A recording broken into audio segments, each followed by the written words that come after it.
Fala pessoal, no vídeo de hoje nós vamos reagir a Thamires Garcia. Thamires Garcia, que era na verdade, uma ministra de adoração proeminente no Brasil. E eu tenho certeza que você já cantou alguma música dela em algum momento. Ela cantava uma música que falava assim: aquieta minha alma, faz meu coração ouvir tua voz. Uma outra música fala: até que o Senhor venha, eu vou clamar. E ela dá uma entrevista no podcast Jesus Cop e é muito pesado o que ela revela nesse vídeo, hein? Então, eu sou o Arruda Efren. Fala, não me diga! E este é o canal Fala Arruda e vamos ao vídeo, hein? Eu passei por um período muito complicado, assim, no Brasil. Foi um dos motivos de eu ter deixado o Brasil, inclusive, que foi de uma liderança extremamente doentia. Eu tinha uma liderança doentia, assim. Então, e isso gerou muitas sequelas no meu corpo, muitas feridas na minha alma. Então, eu saí do Brasil em circunstâncias assim: Deus, olha, o Senhor, se eu quiser, o Senhor me mata, mas eu não consigo mais. E eu tinha na minha cabeça, e assim, a responsabilidade era minha, por quê? Eu tinha na minha cabeça... Gente, olha que absurdo o ponto que a mulher chegou, hein? Ela que todo mundo viu ministrar em vários lugares, né? Falou: Deus, me mata. Olha a angústia do que essa mulher passou, hein? O que ela tem para revelar agora, hein? O que ela vai falar nesses próximos minutos que vai fazer com que a gente entenda esse desejo que ela teve de deixar de existir. Cabeça, uma ideia, uma vaidade, um pecado da vaidade tão grande que eu pensava que agora eu tenho um novo título aqui dentro dessa instituição, agora eu vou mudar as coisas, agora eu vou poder fazer. Então eu tinha a ideia de que eu poderia mudar alguma coisa dentro de um sistema que o próprio Espírito Santo não tinha feito. Então o dia que eu me casar, eu vou conseguir mudar isso. Não, o dia que eu for uma pastora, eu vou conseguir mudar isso. O dia que eu assumir mais uma responsabilidade na instituição, o dia que isso e aquilo acontecer, então vai mudar. E eu ia ficando calada e quieta e sofrendo aquilo. Eu tive depressão, tive burnout, foi violento, assim. E as pessoas, inclusive, não reparavam, porque com a minha personalidade é diferente. Eu não sou o tipo de pessoa que eu ia parar, deitar na cama e chorar o dia inteiro. Eu ia avançando. E eu fazia cada vez mais coisas, e cada vez mais coisas, cada vez mais coisas, até a hora que eu explodia. Aí tinha crise de ansiedade, enfim. Você contou até que tinha ataques epiléticos? Isso foi lá pra trás, isso foi já mais na minha adolescência. E esse período foi mais aqui, agora, né, 2017, 18.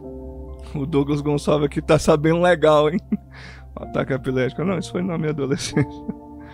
Mas ele é um dos melhores apresentadores de podcast que tem, esse cara. 19, que foram assim os anos mais terríveis assim da minha vida, eu acho, né, nessa questão. E eu tinha essa ideia de que eu tinha que me submeter àquilo, que aquela era a vontade de Deus. Porque eu cresci nesse contexto. Eu cresci na igreja, eu só conhecia aquele tipo de liderança. Então, para mim, o evangelho estava vinculado a uma liderança doentia mesmo, louca. Então, eu tinha que pedir para ir no cinema, eu tinha que pedir para ir na casa dos amigos, eu não podia faltar no culto se eu precisasse ir no aniversário da minha mãe. Eu era desse naipe. Só que nunca ninguém me disse: isso não é normal. Entendi. Entende? E aí, lógico, para quem vem de fora, que sempre viveu uma coisa saudável, vai dizer: cara, isso é um absurdo. Mas para quem cresceu nesse contexto, isso é absolutamente normal. É a única coisa que você conhece. Gente, meu Deus, que absurdo que essa mulher passou. Você viu? Você entendeu o que ela acabou de falar? Ela disse que para sair tinha que pedir permissão para a liderança. E muitos desses líderes às vezes nem são pastores, hein? E eu tenho quase certeza, querido, que esse tipo de coisa aí é daquelas igrejas, daquele movimento de crescimento que começou ali nos anos 80. Esses movimentos que tem G, normalmente é uma letra consoante com um número, normalmente é o número 12, né? O G, o M, né? Cara, esses caras que começaram o tal movimento apostólico no Brasil, foram esses caras aí. Cara, é absurdo o que eles fazem. O que muitos, a grande maioria das igrejas que adotam esse perfil de crescimento, esse modelo de gestão de evangelho, se é que eu posso dizer que isso é evangelho, são assim, hein? Eles submetem as pessoas a pedirem autorização para tudo. Eu já vi casos de pessoas que pediram autorização para ir na padaria comprar um pão. Pra você ter ideia como que é. E quantas pessoas estão nos ouvindo Pois é. estão vivendo esse contexto? Dessa maneira. E aí foram, enfim, muitas coisas. E quando eu cheguei aqui nos Estados Unidos, cheguei na casa do pastor Antônio Cirilo, na casa do pastor Rafael, eu comecei a ver uma liderança completamente diferente. E eu me lembro até de ter falado para Cirilo, assim, logo que eu cheguei na casa dele, eu falei, cara, eu tô tão machucada, tão arredia, que eu tenho medo de nunca mais conseguir me submeter a ninguém. Uau. Porque eu fiquei arisca, assim, sabe? Eu lembro que eu cheguei nos primeiros meses na casa do pastor Rafael, que eu morei na casa do Rafa e da... Cara, isso que ela fala é muito importante, assim, é muito pesado, na verdade, né? Porque a dor, querido, faz com que você não confie mais, né? É muito triste, muito triste que essa mulher passou. E que muitas pessoas fazem, hein? Uma observação no que ela disse aqui, quem cresce nesse contexto não sabe. Porque é um relacionamento abusivo, então quem é de fora já consegue perceber, mas quem tá lá dentro não consegue perceber. É absurdo isso, hein? Aline por 6 meses, né, antes de me casar. E eu desci, assim, às vezes, e o Rafa, cara, um homem de Deus, a Aline uma mulher de Deus, eu via na casa deles isso. Mas ele tinha frases e falas muito parecidas com o que eu ouvi antes. Ah, é? Então, eu brincava assim, né? Eu falava sério, mas naquele tom de brincadeira. Então ele falava assim, eu quero que os meus filhos vão mais longe do que eu quero que... Você ouvia isso lá? Eu ouvia, porque a fala é muito bíblica, Douglas. Assim, a fala do sistema manipulador, ela é bíblica. O problema é que você não vê, é o que Jesus fala a respeito dos fariseus. Faz tudo o que eles falam pra você, só não imita o seu estilo de vida.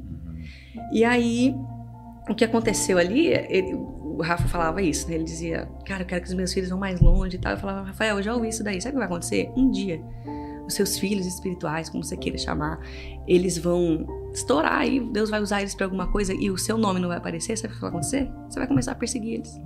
Você falava? Falava na cara dele. Falava, Rafael, eu já ouvi isso daí. Ele falava, não, ele dizia muito, cara, o dia que o Senhor me abençoar, eu vou abençoar fulano. Falava, Rafael, o dia que o Senhor te abençoar, você vai enfiar no bolso, vai fingir que nada aconteceu e ainda vai fazer cara de piedade. Eu já vi isso daí. E o fulano ali, vai cair morto de fome do seu lado, você vai fingir que não é com você. Eita, pedrada, né? É lógico que essa frase é verdadeira. Na verdade, não é uma frase, né? É óbvio que tudo que ela falou agora a respeito de quando os pastores falam, eu quero que eles vão muito mais além que eu, muitos realmente falam isso, né? E muitos, quando crescem, cara, não estão nem aí. Volta a falar do primeiro vídeo que nós fizemos no canal, se eu não me engano, de um pastor que maltratou os músicos. Os músicos são maltratados nas igrejas há muito tempo. E os pastores, muitos pastores não mudam, cara. Óbvio que o que ela falou foi baseado na dor, né? Muito com certeza não é o perfil do pastor Rafael, que é um homem de Deus, de fato, né? Então, mas ela falou baseada na dor e baseada numa experiência que ela passou. Ela já viu isso acontecer, né? E não é que pelo fato dela ter visto isso acontecer que aconteceria novamente. A dor dela estava gritando, por isso que ela teve esse comportamento. Muito triste, né? E ele olhava pra mim, muito paciente, foram muito pacientes comigo, assim, da minha ferida. Coitado. Tadinha. Mas eu fui, sabe, sendo curada pouco a pouco. Pouco a pouco mesmo, assim. E aquilo foi curando meu coração. Eu me lembro que quando eu lancei a primeira música, o single Nada Mais Satisfaz, a gente tava na casa do Rafa mesmo, era um dia de culto, e tinha lançado, e ele, lançou, saiu a música e tal. E eu nunca tinha vivido aquilo. Eu nunca tinha vivido alguém celebrar comigo algo que Deus tinha me dado. Era sempre debaixo de uma coisa do tipo, olha, cuidado, porque o orgulho vai subir no seu coração e eu vou monitorar o teu orgulho, tá entendendo? Era muito louco isso pra mim. Então, eu não sabia lidar com elogio, eu não sabia lidar com as pessoas, porque era tudo, eu precisava diminuir, porque senão, imagina se um dia eu fizer uma coisa que foi uma boa coisa e... Deixa aqui nos comentários, cara, você acredita que isso acontece de fato nas igrejas? Você já passou por isso? Cara, como que foi a sua experiência? Ou, se você a partir desse vídeo já está identificando que você está passando por um relacionamento abusivo dentro da igreja, né? Você está sofrendo as mesmas coisas que ela sofreu, cara? Me diz, comenta aqui, deixa aqui pra gente, seu comentário é muito importante, hein? E aí, a perseguição é certa, entende? E dentro, no contexto que era chamado família. E ali eu me vi naquela reunião, as pessoas assistindo o vídeo, adorando e celebrando o que Deus estava fazendo através da minha vida. Aquilo pra mim foi, eu falo, chega no meu coração, eu me emociono, né? Porque eu não tinha vivido, eu não sabia o que era aquilo. Eu não sabia o que era poder celebrar coisas que Deus estava fazendo. E é muito doido você falar disso, porque... Gente, vocês estão entendendo isso? Essa mulher, ela viajou o Brasil inteiro cantando músicas que tocaram os corações de inúmeras pessoas. E quando ela estava dentro desse sistema, as pessoas não celebravam a vitória dela. Ela não tinha alegria, ela não teve. Foi a primeira vez na vida dela que ela participou. Foi nesse exato momento aqui que ela acabou de falar, que as pessoas celebraram um single que ela lançou e adoraram. E isso para ela foi... Ela até se emociona aqui. Olha o nível de abuso, de absurdo que essa mulher passou e tantas outras pessoas que a gente nem conhece passaram e estão passando por isso. E com uma nação inteira cantando canções que Deus tinha te entregado. Exato. Né? E você não Exatamente. tinha vivido isso. Não, isso era muito louco. Então, cara, eu entrava em estúdio, era debaixo, vou te falar assim, debaixo de briga. Se eu fazia um espontâneo, é porque eu queria aparecer. Não é, tipo assim, não é brincadeira. E eu queria que fosse, mas não era. Por que você fez esse espontâneo? Por que você falou isso? Por que você... E eu ficava, eu vivia tensa, eu vivia travada, eu não ria, eu era uma pessoa amarga, eu tinha me tornado uma pessoa muito amarga, então... Cara, isso é diabólico, cara. É impressionante. A Tamires, quem já viu alguma ministração dela, essa mulher é uma gigante, assim, numa ministração. E incrivelmente talentosa. E é impressionante como que o diabo, porque aí só pode ser o diabo, não tem outra palavra, faz tudo pra desfigurar a identidade das pessoas e acabar com o potencial que elas têm. Isso foi me afundando, né? E aí todo mundo olhava e, ai, que bênção, né? Glória a Deus. E eu, cara, glória a Deus. Deus fez muitas coisas através disso. Mas Deus sabe como eu tava, qual era o estado da minha vida, né? E ali na casa do Rafa, o Senhor foi curando muito meu coração através dos meus irmãos, gente, normal. Coisas simples, né? Coisas, gente, de comer junto, de ir no churrasco, de dar risada, de rir. De poder rir, de poder comer. De poder ir na casa de alguém e falar, vamos no cinema? Vamos. Eu não tenho que ligar pra ninguém pra pedir pra ir no cinema. Entendeu? Vou pedir mais uma vez pra você, deixa aqui nos comentários, cara. Você já passou por uma situação dessa? Olha o absurdo. Esse tipo de igreja, no meu ponto de vista, puramente meu, eis que digo de mim mesmo. Cara, não pode nem ser chamado de igreja, é uma seita. Isso é uma seita evangélica, cara. Normalmente, isso, como eu disse no começo do vídeo, isso acontece nas igrejas M, né? G, você entendeu, né? Normalmente vem acompanhado ali com o número 12. Essas igrejas, ou que adotaram essa visão, que é chamada de visão, viu? A visão, você entendeu, né? Entendeu, né? Ou que saíram dela, né? E normalmente essas igrejas têm apóstolos, né? Mudaram o nome de célula para outra coisa, mas acaba que é o mesmo sistema abusivo, né? Cara, isso é completamente demoníaco, né? Então essa mulher viajava o Brasil debaixo dessa opressão toda, servindo ao Senhor, com amor no Senhor, mas ela não conhecia a liberdade de poder ir na casa de um amigo sem ter que pedir autorização para um pastor ou para um líder, a liberdade de ter que assistir um filme de cinema, a liberdade de, para quem é cantor, para quem é um ministro de adoração, de poder fazer um espontâneo, de poder fazer uma ministração comum, porque ela era tão boa que isso incomodava os outros e os outros já iam cair matando, dizendo que ela ia ser orgulhosa. Quem não passou por isso? Quem é cantor, né? Aí, principalmente na década de 2000, que nunca ouviu, você não pode fazer isso, senão você vai roubar a glória de Deus. Quem pode roubar a glória de Deus? Ninguém pode roubar a glória de Deus. No sentido de ser maior do que Deus, do que aparecer.